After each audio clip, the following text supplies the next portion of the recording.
think about how terrorists communicate with each other, it's not the obvious. It's not a Gmail account. It's not Twitter. It's not WhatsApp. From what I understand, there are actually sort of these underground apps that terrorists use exclusively that have very few members and they're not known to you and me. How difficult would it be for government officials, for law enforcement officials to actually get at those, underground apps?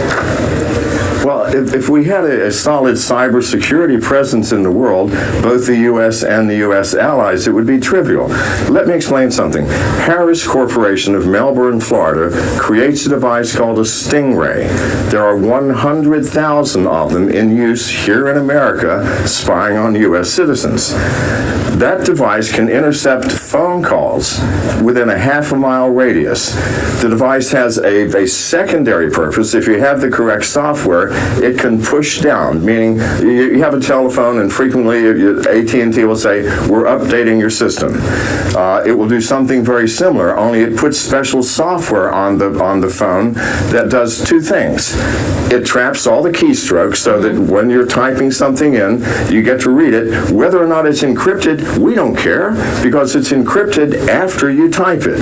The second thing it is, in all communications that are received, it has to be decrypted and placed on the screen so you can read it.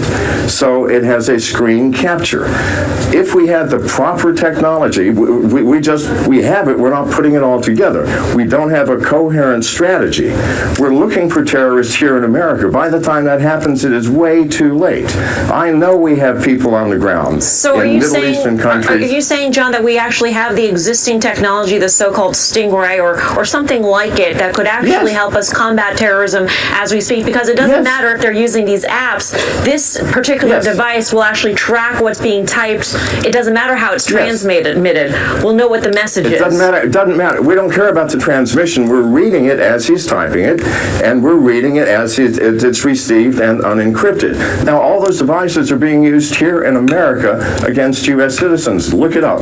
Harris Corporation Stingray. There are over 100,000 of them in use. Why don't we send all of those overseas and find out what the terrorists are doing? We will certainly call the Harris Corporation about its Stingray device. John, I do want to switch gears here and get one question in on Apple. That is why we've spoken to you in the past. The hearing that was scheduled for today was canceled because the FBI says that it now has another party who can help it decrypt the phone of the San Bernardino suspects. Is that you? No, it is not me, but I know exactly who it is and what they are doing. And I promise you that Tim Cook and Apple are not going to be happy with the solution that the FBI has come up with, because it is almost as bad as a universal master key. What is it? The approach that I suggested was, let's decap the chip. Right. But what is being used? What is going to be used by this party who you are familiar with that is worse than the solution? No, it's not worse. It's not worse than the master key. It's just it's much easier to break into a phone using this technique. It's pure software. I'm not fond of it. And I promise you, when Tim Cook finds out about it and Apple finds out about it, they will not be happy either. The FBI is doing an end run here, going, okay, we can't get it from Apple. Let's get it from somewhere else, because Apple was going to write us a piece of software in 4 weeks. Hey, if Apple can do it, good hackers can do it.